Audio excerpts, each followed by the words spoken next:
Tengo un solo problema que es que no sé qué día es hoy. Es 14 de abril. Ok, bueno, hola, ¿cómo estás Lourdes? ¿Qué tal? Bueno, yo soy Gabriela Alac, hoy es 14 de abril de 2020 y yo me encuentro en la ciudad de Córdoba, Argentina. En este momento son las 5:15 de la tarde. ¿Cómo estás? Bien, Gaby, ¿tú? Hola a todas, a todes. Yo soy Lourdes González, me encuentro en Guadalajara, Jalisco, mismo día, pero acá son las 15 con 14 minutos. Bueno, participamos de esta serie de charlas, Romper el Tiempo, serie de diálogos desde el aislamiento, que nos invitó muy amablemente Gabriel Yepes, em, a 12 personas de distintos lugares del mundo, pues a que platicáramos a propósito pues de esto, ¿no? De las reflexiones sobre la producción de artes vivas. Eh, y bueno, tengo la fortuna además en este caso de compartir esta charla, que no sea un monólogo, sino un diálogo de verdad, con, con Gaby, que está pues en el otro lado del continente. Sí, un poco cuando Gabriel nos invitó a dar esta charla, que en un principio era una invitación individual, hacía apenas unos días que yo había llegado de México y que habíamos estado con Lourdes y con muchas personas compartiendo espacios revelados allí en Guadalajara, el último gran evento del cual participamos y no sabemos por cuánto tiempo recordaremos este último encuentro como ese espacio colectivo que nos reunió.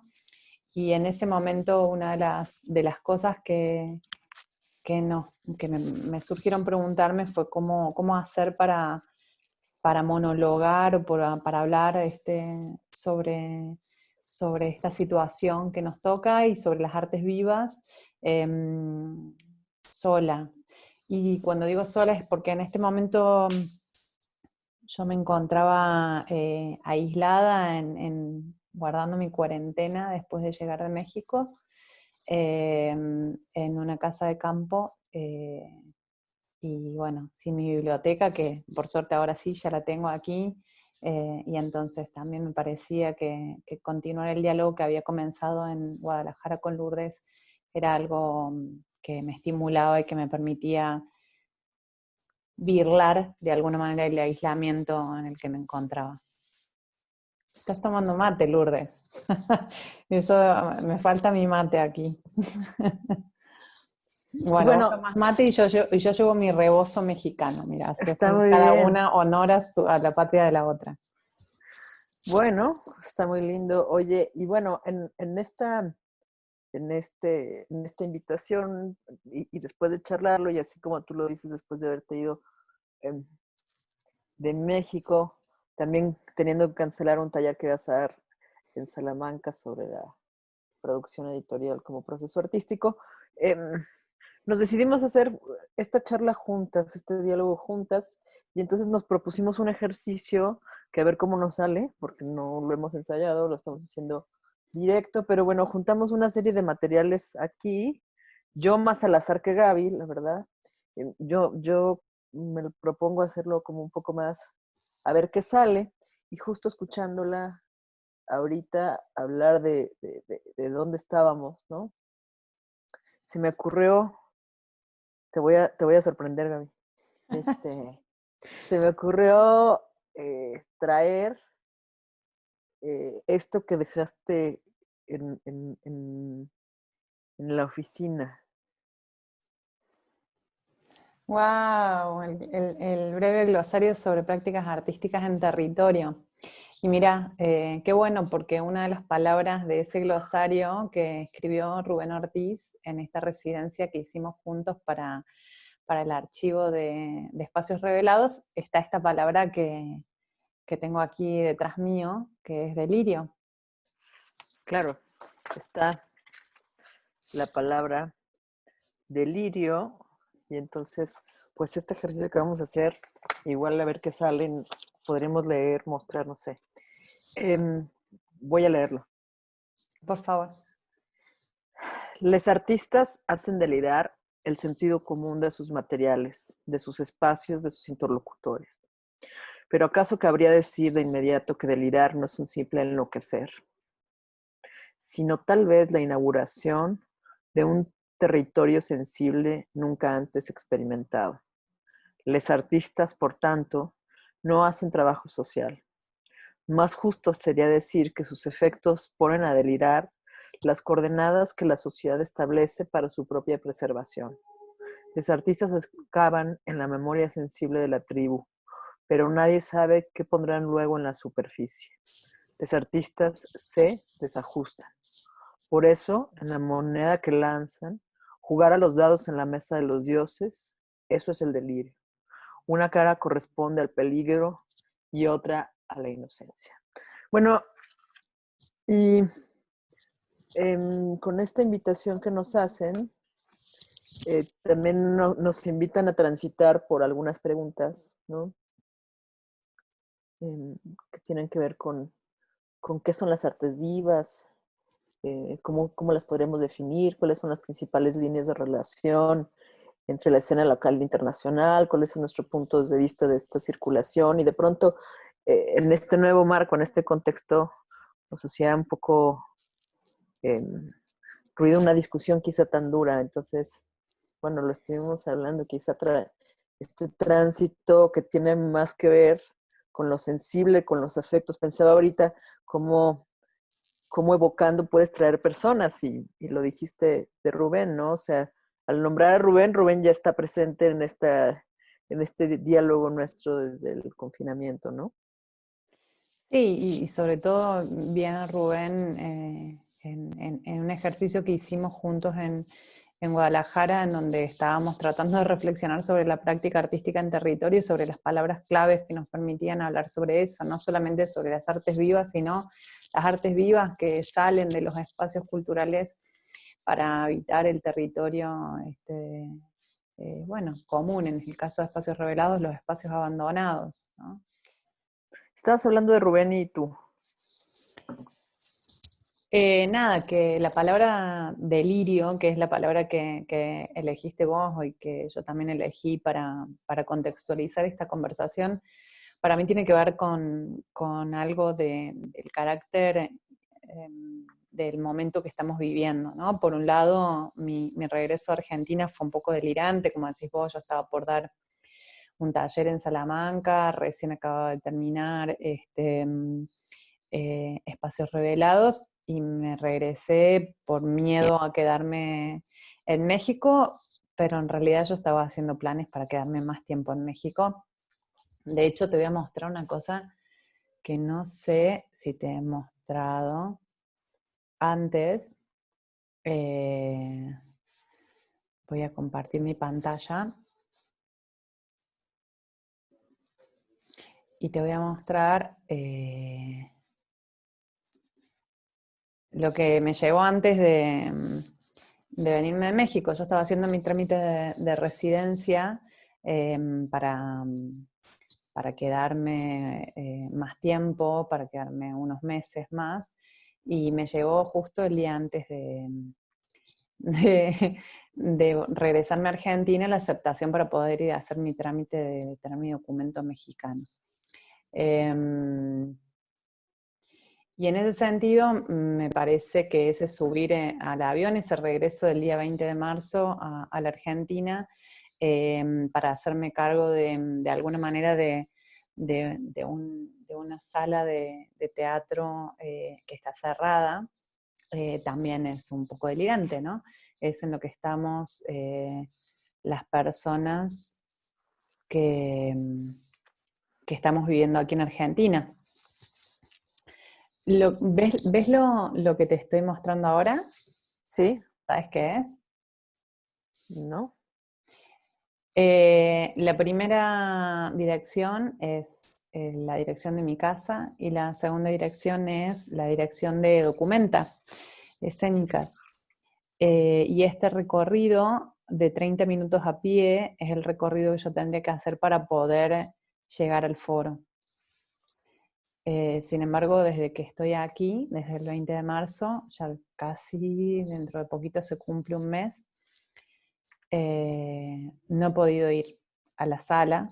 Aquí en Argentina existe una ley de aislamiento eh, social obligatorio que no nos permite circular, salvo algunas personas que tienen permiso para hacerlo. Nosotros no tenemos ese permiso, entonces hemos tenido que abandonar de alguna manera este espacio que está aquí, que es el foro, y al cual no he podido todavía ir, y por lo tanto no sé en qué condiciones se encuentra en este momento. Y en esto de hablar de práctica artística y territorio, la pregunta es cómo se puede imaginar hoy ese espacio al cual no puedo llegar. Mm, yo regreso un poquito porque como que me surgen las conexiones. Este es el folleto que incluía del 6 al 15 de marzo, pues este proyecto en el que estábamos en conjunto desde hace pues, ya varios meses. Y, y este proyecto, digamos, hablaba sobre los fallos, sobre los abandonos, sobre habitar los fallos de una ciudad, pero de ideas, de momentos, em, con un recurso muy grande, digamos, en este momento, lo vemos así, em, y había recorridos en la ciudad, ¿no? En la ciudad o en distintos espacios en abandono. Lo traigo porque ahora que dices el tema del teatro, no hay ni un solo espacio teatral en esto que hicimos. Y ahora, digamos, esto se acabó, o sea, sí, nos cerraron casi los lugares con los dedos en la puerta para el confinamiento. Se acabó el 15 de marzo, yo el 16 de marzo estaba en carretera rumbo a Salamanca y a los 4 días me regresan también, ¿no? Eh, Guanajuato fue uno de los últimos lugares que cierra. eh, los espacios públicos y las oficinas. Entonces, me tengo que regresar a este confinamiento. Eh, Hablaba con Elena hace rato, que es la encargada de logística, que era la encargada de logística en este momento, y justo hablábamos de lo vertiginoso que fue un proyecto tan grande, tan en la vorágine, con tanta gente, con tanto movimiento, tantas cosas, y al día siguiente brincas al aislamiento, ¿no? Cómo se contrastan ahora estas palabras, o sea, qué era el delirio antes de esto, en esto, y cuál es el delirio que se contextualiza. Y ahora se me ocurre, traigo acá Y otra cosa, unas ¿cuál es el opciones. abandono del que hablaba Espacios Revelados y cuál es el abandono del que te estoy hablando ahora, que es, Claro, me pregunto si estoy abandonando o si esto significa un abandono de un espacio, ¿no? Lo que estamos teniendo que hacer en este momento, un abandono por necesidad, pero abandono al fin también, ¿no? ¿y qué surge entonces? Ahora, así, te digo que entre buscando, traigo siguiente texto. Oh, El acontecimiento en toda su dimensión y esencia, algo traumático, perturbador, que parece suceder de repente y que interrumpe el curso normal de las cosas. Algo que surge aparentemente de la nada, sin causas discernibles. Una apariencia que no tiene como base nada sólido, ¿no? Y habla, por ejemplo, del tema de Mubarak, ¿no? De los acontecimientos sobre las protestas que derrocaron al régimen de Mubarak. Dice así, uno puede explicar fácilmente las protestas como el resultado de determinados problemas irresueltos en la sociedad egipcia, pero de cualquier forma, ninguno de ellos puede dar cuenta, en realidad, de la energía sinérgica que generó lo que sobrevino. Del mismo modo, el surgimiento de una nueva forma de arte es un acontecimiento, ¿no?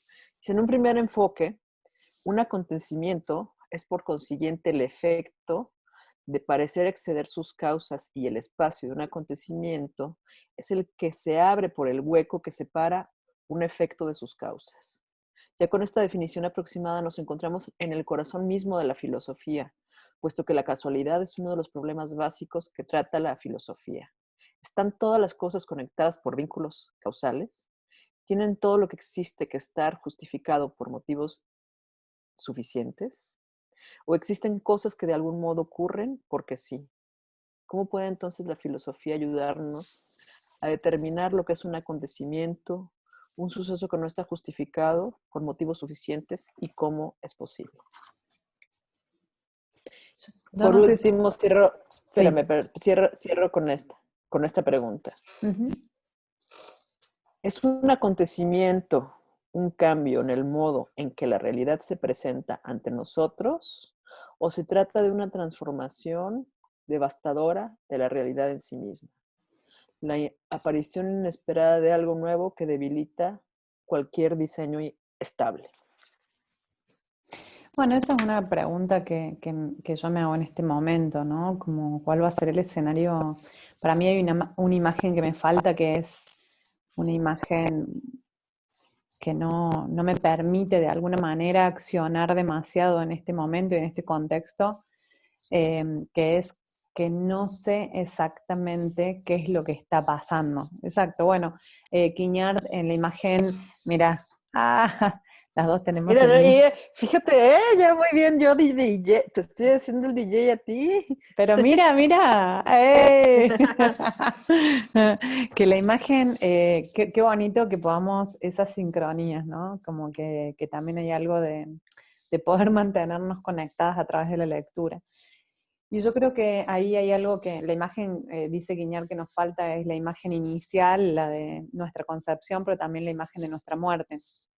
Y a mí en este momento la imagen que me falta es la imagen de un presente. No sé cuál es la imagen de este presente. No sé cuál es, en qué condiciones está documenta en este momento nuestro espacio teatral. No sé si ha sido invadido por las ratas, por las hormigas, por las cucarachas, si en las últimas lluvias ahora ha comenzado a gotear el techo, como suele hacer a veces porque es una casa antigua. No sé si está todo lleno de polvo, no sé si cuando llegue va a seguir conectada a la luz. Digamos, hay algo que me falta, que es esa imagen que antes estaba muy clara y que era una imagen que, al menos sí, una imagen que uno podía provocar o presentir o prefigurar, que era, a ver si puedo compartirte, que es una imagen que ahora me falta. A ver, compartir pantalla. Y vamos a salir de aquí y vamos a ir.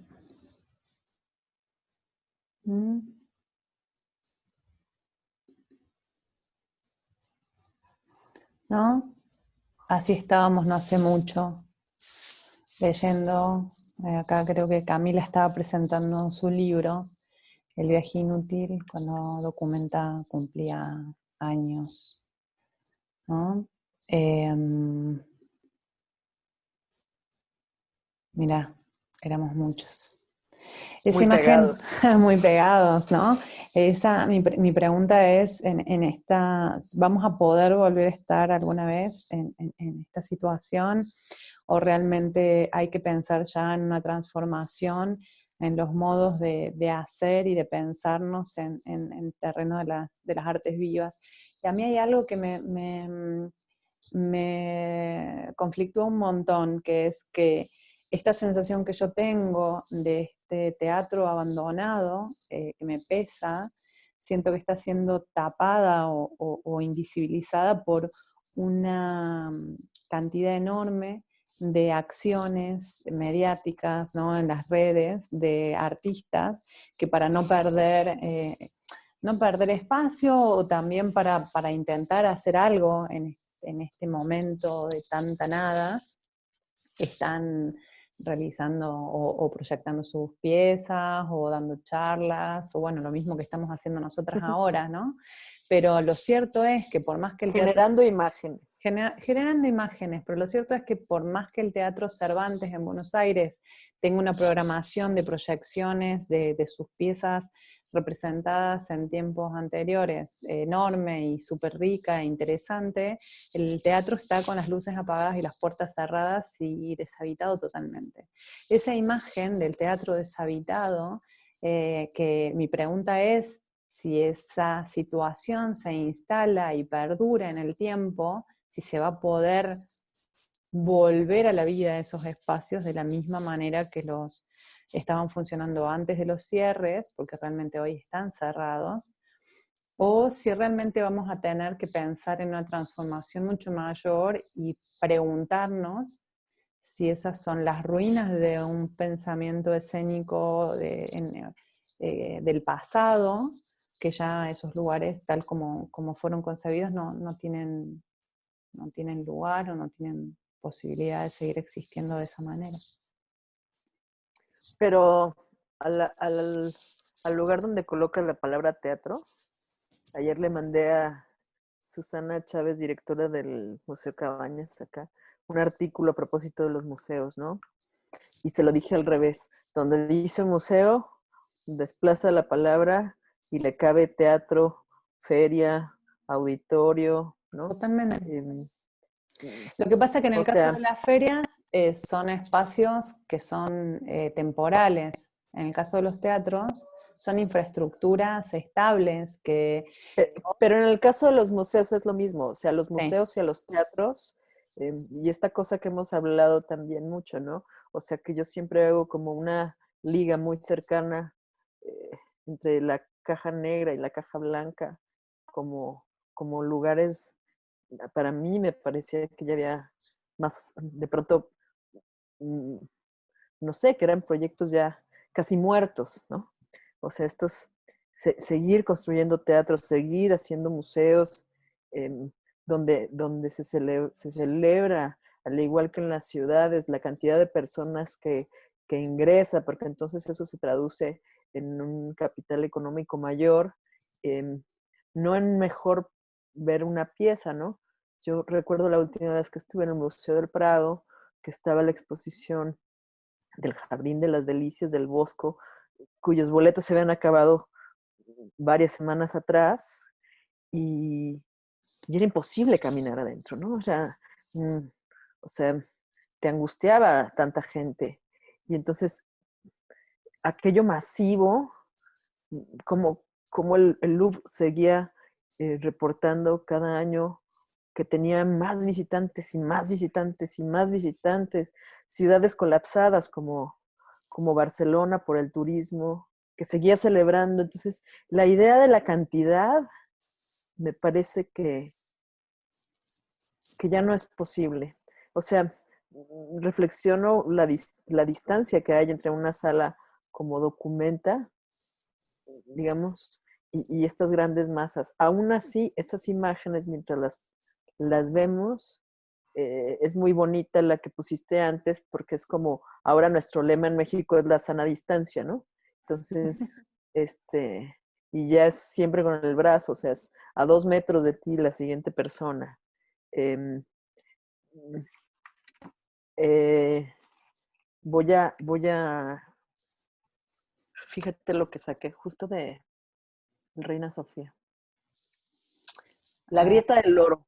Voy a leer un poquito de este texto espera que voy a ver si puedo volver que escribe José Antonio Sánchez a propósito de Mapa Teatro de la exposición. Dice, la fisura que abre ahora Mapa Teatro nos habla de una grieta lejana aún sin cerrar, lugar de explotación y deseo, de ingenio y brutalidad, de resistencia y olvido. La ficción es a la fisura lo que la pólvora a la grieta. Practica el corte para hacer visible lo encubierto. Este gesto produce una narración que podría ser leída casi como un cuento fantástico. Sin embargo, En la naturaleza de la operación que la fabrica se manifiesta una afirmación de lo poético que es ya una toma de partido, una respuesta a la hendidura extractiva, a la soberbia racionalista y a las memorias borradas. Mapa Teatro no es un colectivo teatral, sino un laboratorio de artistas que ha llevado a cabo procesos de creación, investigación e intervención en múltiples formatos, escénicos, audiovisuales, discursivos y ámbitos artísticos, académicos y urbanos. Definen su hacer como una práctica de artes vivas y los resultados de sus procesos como gestos. Lo vivo no hace referencia a la vida sin más, sino a lo efímero de prácticas que trabajan en cuerpos humanos concretos para interrogar problemáticas y contextos específicos sin ninguna limitación disciplinar previa. El gesto afirma un pensamiento poético que escapa a la exclusividad del soporte discursivo y expresa su resistencia a la fijación, la catalogación, la conservación fuera de contexto o la neutralización de su potencia política.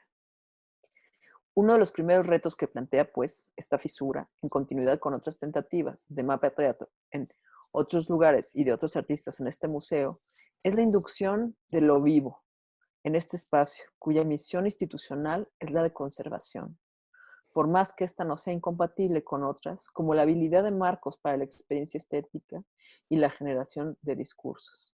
Al utilizar el término gesto, lo primero que viene a la imaginación es un cuerpo que realiza una acción o que se pone al servicio de la acción. Sin embargo, casi desde los inicios de su trayectoria, Mapa Teatro ha alternado simultaneado la realización de propuestas que implican presencia, escénicas, performativas, participativas, con la de los gestos en la que los actores se manifiestan en ausencia, siendo su función reclamar la activación de otros cuerpos. Bueno, esto podríamos seguirle. Y sí, y a mí la palabra que me surge pensar en este momento, después de lo que le diste, es fragilidad, ¿no? También hay algo interesante en el campo de las artes vivas, que ese escaparse o salirse de la zona de la representación y estar más, menos en el lugar del construir un relato y más en el lugar del decir, ¿no? Me parece que hoy nos hace evidente mucho más que antes ese espacio en donde ese encuentro en las artes vivas hoy está puesto en duda o se precariza mucho más que en el teatro. Porque, por ejemplo, si ponemos por internet un video de una pieza teatral, a mí me parece que se sostiene muchísimo más la posibilidad de expectación y la posibilidad de entrar en relación con ese relato. Es mucho más cercano a estar leyendo un libro, y en esto de las artes vivas, ¿no? Como hay algo de la presencia, hay algo de esa puesta en juego, de esa cercanía, esa proximidad con ese gesto que promueve y que propone y que intenta activar, que la pregunta es cómo se restituye, ¿no? En esta sustitución de los cuerpos, mejor dicho, en esta sustracción de los cuerpos de su presencia física.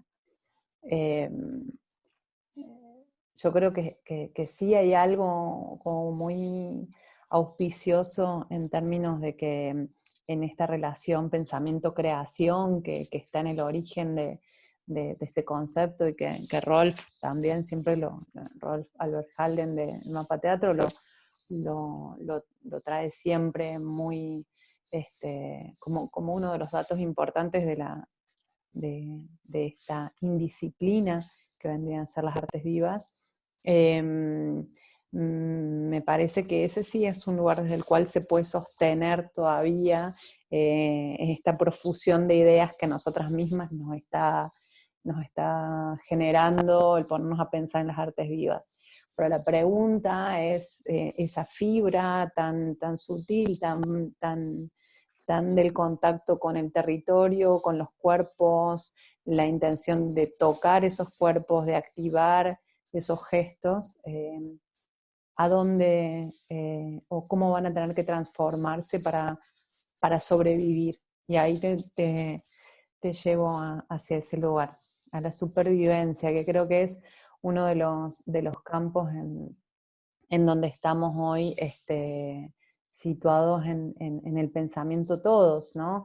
La supervivencia de esos cuerpos, la supervivencia de nuestras economías, de nuestras vidas y de nuestra forma de llevarlas adelante, pero también de estas prácticas artísticas que la pregunta es ¿cuál es esa unidad mínima de la cual no se puede prescindir para decir que todavía siguen pudiendo existir y desarrollarse? Bueno, O estamos en suspenso? Esa es la pregunta. o sea, si compartimos la idea de que, digamos, las artes vivas, digamos, es una manera de nombrar ciertas prácticas que, cuya característica principal, me parece, o que comparten todas ellas, es el atravesamiento del cuerpo, ¿no? O la puesta del cuerpo ahí, el cuerpo en un amplio sentido de la palabra, el cuerpo memoria, el cuerpo archivo, ¿no? Pienso ahora que te escuchaba, por supuesto, como mencionábamos con el tema del acontecimiento, esto permite como una dislocación, va a ser otra cosa quizá, pero me preguntaba, a propósito de esta pieza eh, que vimos de la compañía, la Laura Palmer, bueno, no que vimos porque no éramos espectadores, ¿no? Era, Que era, una, recorrimos. pieza, era una pieza que implicaba una memoria sonora, digamos, y que tú ibas recorriendo el barrio de Analco en Guadalajara y recorriendo con un grupo de personas, pero recorriendo memorias de lugares, de habitantes, eh, digamos, del señor de los periódicos, del señor del taller, em, de los monumentos, ¿no? ¿Cómo, digamos, cómo traducimos esas prácticas sin estar ahí? O sea, si la lleváramos, digamos, a un video y quisiéramos hablar de esto y dijéramos, bueno, ahora esta pieza se convierte en un video, no hay, no, no veo en este momento cómo la pretensión de traducir todo a lo digital pueda ser una opción, porque necesitas caminar, mirar, sentir, mirar las caras de otras personas que llorábamos juntas al ver eh, ciertas condiciones en que los habitantes estaban en un cierto barrio, cierta memoria olvidada. Y eso se comparte no solamente con la pieza, sino entre las personas que la estábamos caminando, también como la pieza de Laura, ¿no? Uribe. O sea, no hay video que dé relato ni cuenta de eso. Entonces, ¿cómo estas prácticas, digamos, nombradas, donde se pone el cuerpo, donde es condición sine qua non, cuál es su futuro? No lo sé. Bueno, yo concretamente me pongo a pensar en que un poco parte de mi desafío cada vez que hago un libro, ¿no? Eh, Te sonó el Sí, teléfono perdona, dentro de la perdona, conferencia. perdóname. Em, Cada vez que haces un libro, Cada vez que hago un libro tengo este desafío que es cómo se traduce o cómo se puede recuperar algo de una experiencia que está tan ligada a lo performático y al cuerpo y a la experiencia de estar ahí compartiendo un espacio y un tiempo, cómo uno puede llevar adelante en otro, a otra dimensión, digamos, a llevar a otro lugar, a otro territorio, pero siempre es una traducción, es una transliteración y es la creación de un nuevo gesto poético dentro de otro lenguaje, ¿no? Por ejemplo, vamos a traer la trilogía de la columna de Urruti, en una versión limitada, que es este libro, vos lo tenés en otro color. Sí.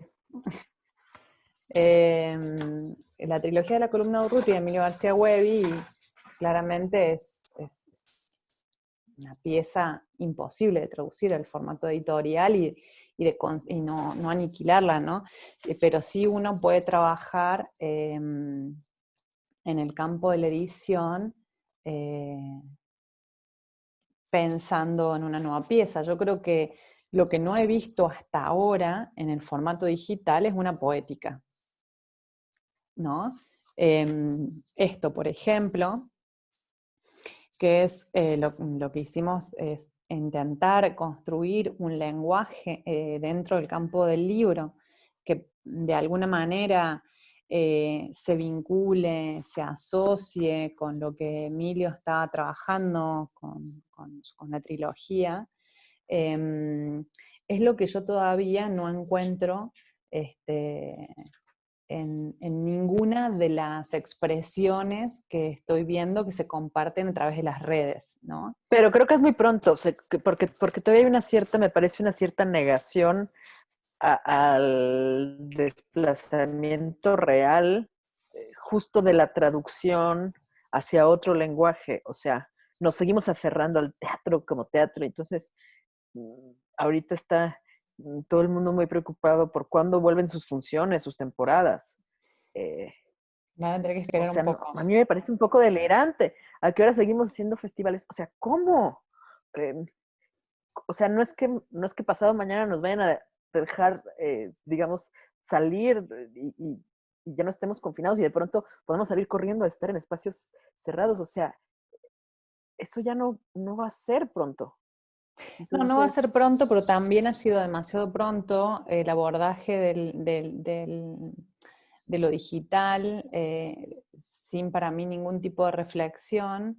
Creo que lo más interesante que ha ocurrido es como esta dinamización de reflexiones filosóficas o de pensamiento contemporáneo que nos haya permitido entre todos compartir algunas reflexiones y poner en discusión y en tensión algunas ideas en relación a lo que está ocurriendo, pero es más una circulación en ese caso de contenidos, ¿no? Ahora, los contenidos del teatro, de las artes vivas, de las artes escénicas, de la danza, que están poniéndose en las redes, son filmaciones, ¿no? De una escena que tiene una espacialidad, eh, o sea, no hay ninguna traducción, no hay ninguna transliteración, simplemente es una cámara puesta a filmar aquello que estaba aconteciendo en una sala de teatro, ¿no?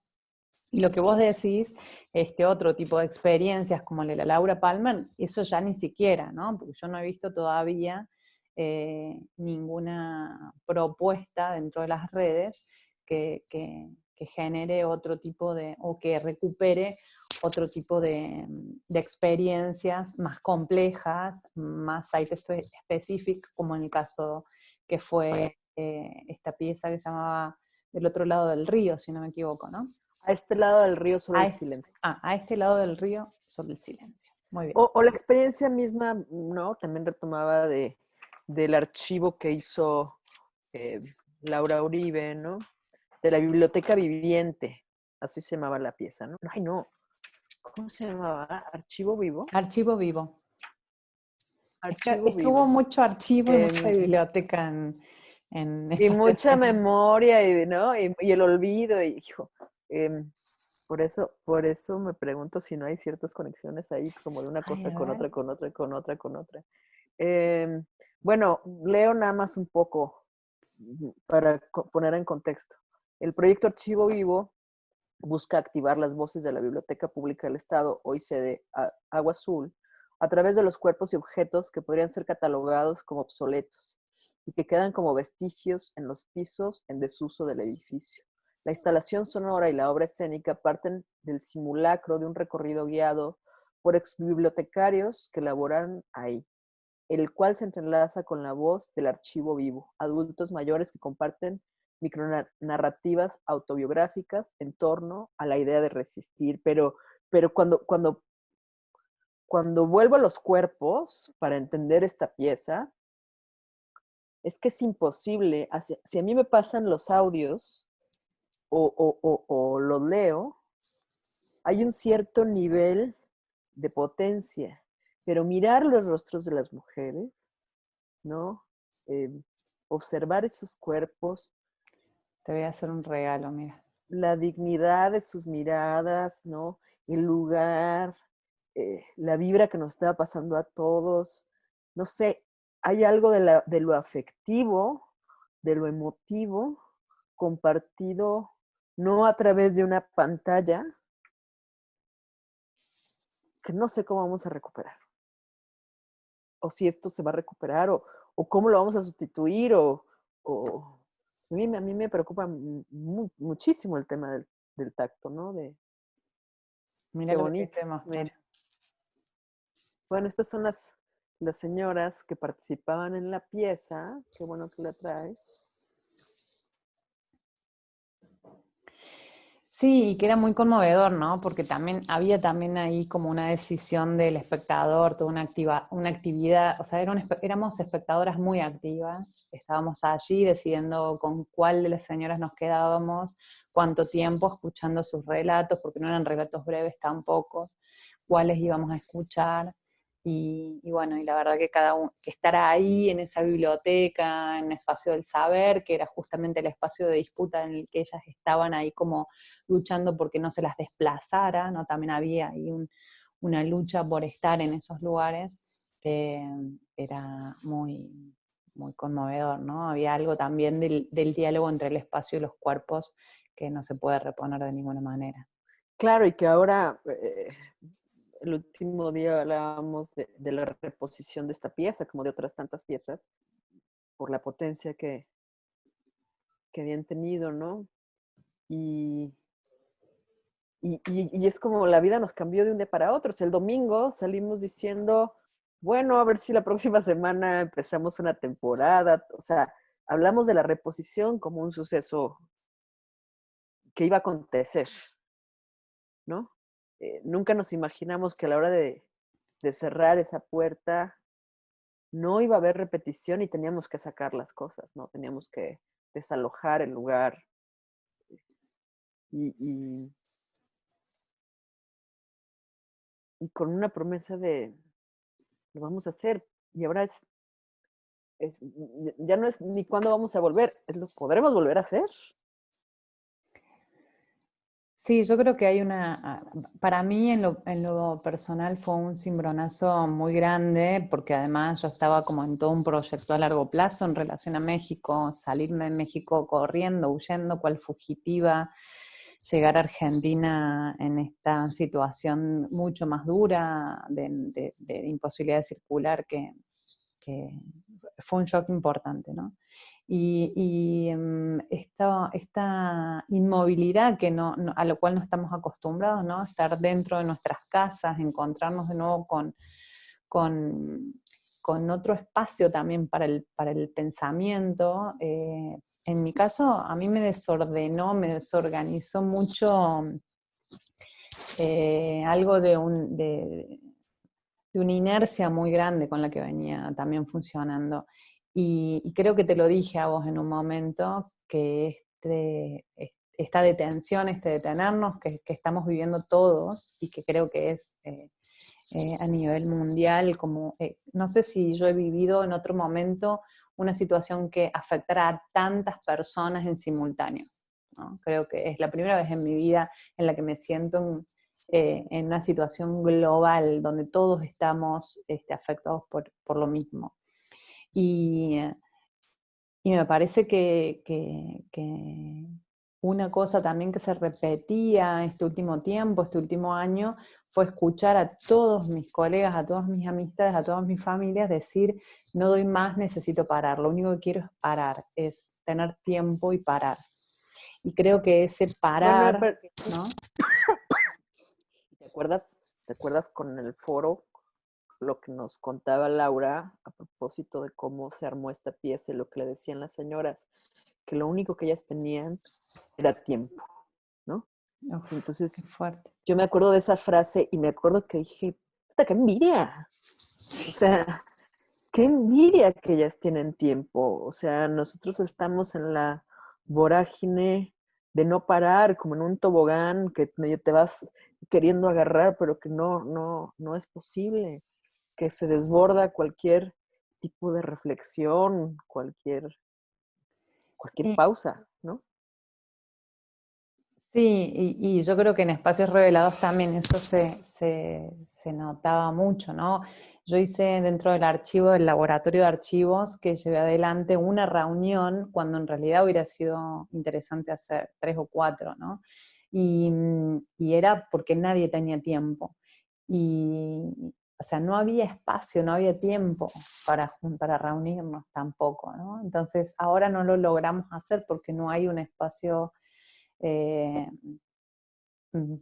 posible de estar en comunidad, de generar esa reunión, pero antes tampoco lo estábamos pudiendo hacer del todo. Y ahí me detengo en algo que me parece importante y que es por lo menos una reflexión que a mí me está sucediendo ahora, es preguntarme cuán agotados estaban ciertos modos de producción y de encuentro de las artes vivas, ¿no? O sea, había algo que a mí me venía como prendiendo una luz de alarma muy fuerte, que es que yo sentía que los modelos estaban agotados y que muchas veces cuando venía, no sé, un artista mexicano que me interesaba y me decía, quiero ir a tu espacio, quiero ir a tu sala, quiero ir a Córdoba, y yo le decía, ¿y para qué? Le decía, ¿no? Esa era mi pregunta.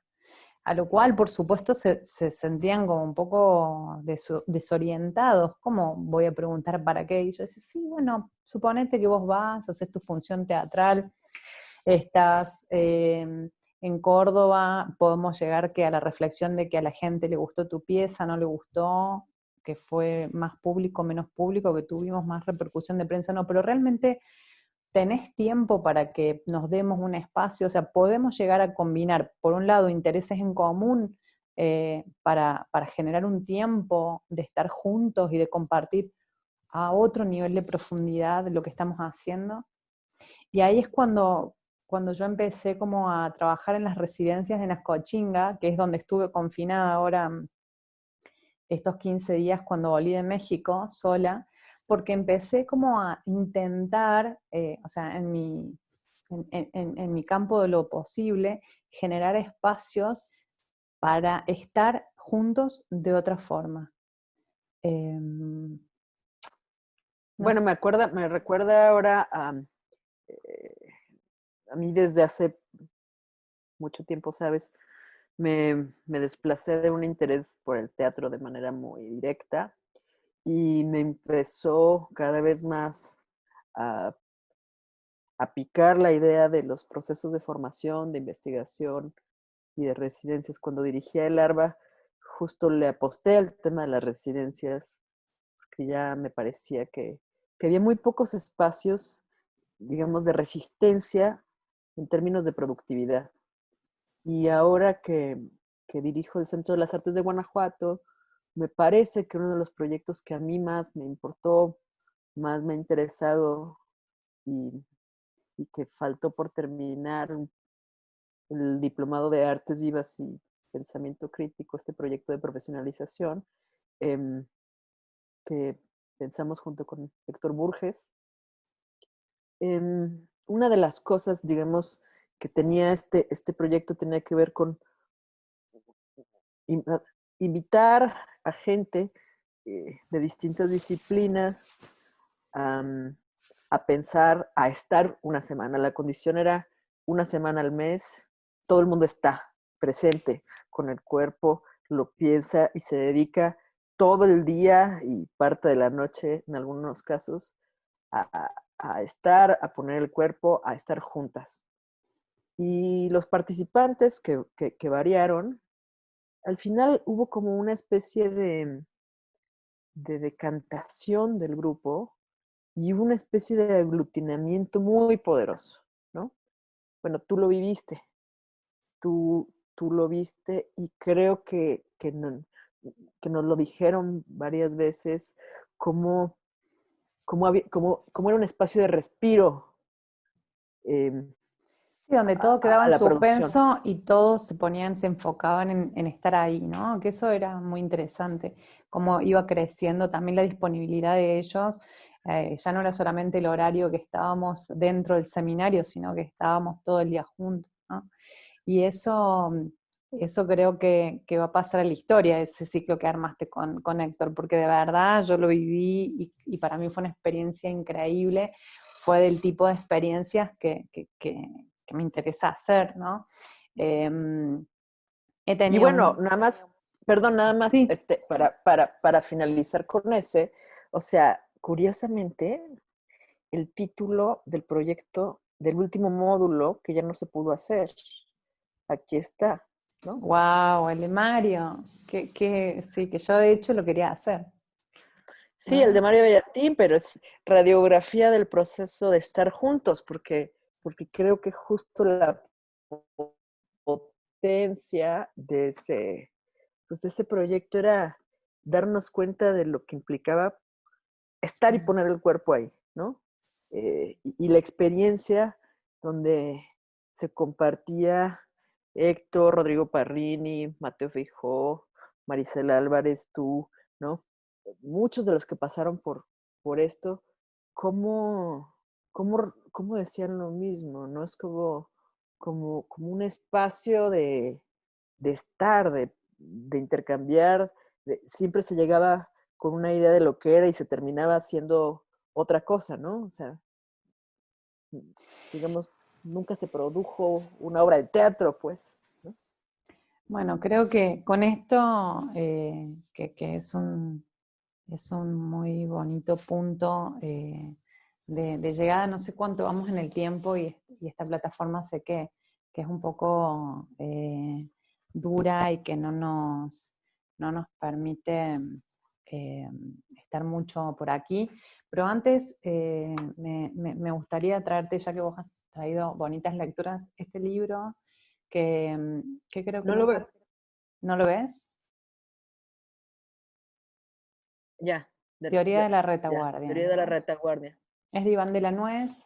eh, y hay un pequeño texto que me gustaría leerte que se llama El porvenir del no futuro.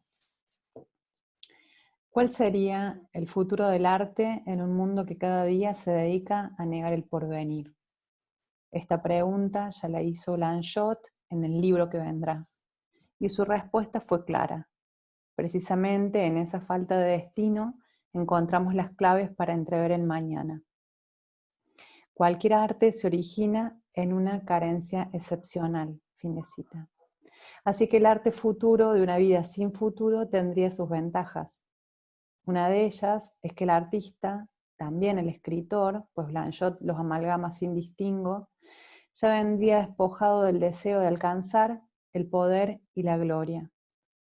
Ese desapego sería suficiente para modificar incluso tanto la experiencia del autor como la del encargado de recibir e interpelar sus creaciones.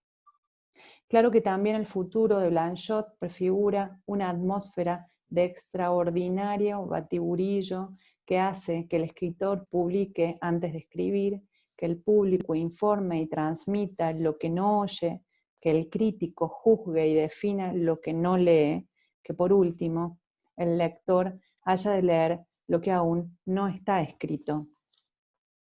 A ver, ¿quién le niega a este maestro su importancia como oráculo?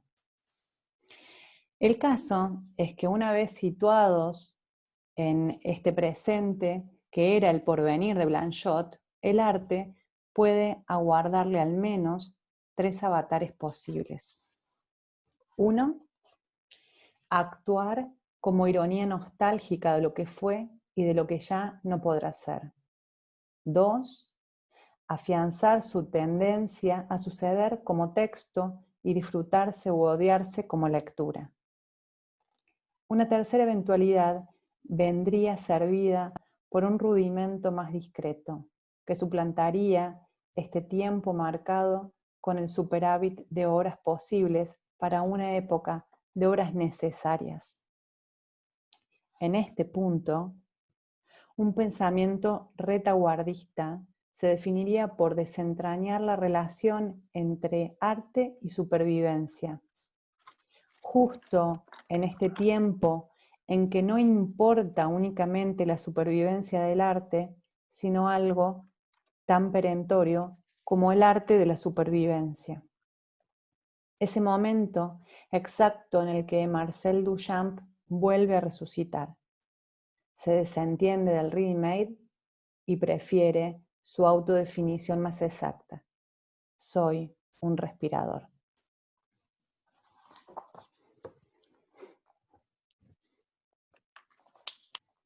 Pues ya, contigo se cierra, ¿qué más decir? Bueno, fue hermoso charlar con vos. Igualmente, Gaby. Nos Chao, vemos chao a pronto. todos. Dale. Bye a todos, o a quien, si hay alguien que nos esté viendo. Y gracias al Chopo por la invitación. Gracias, Gabriel. Muchas gracias a todos. Bye.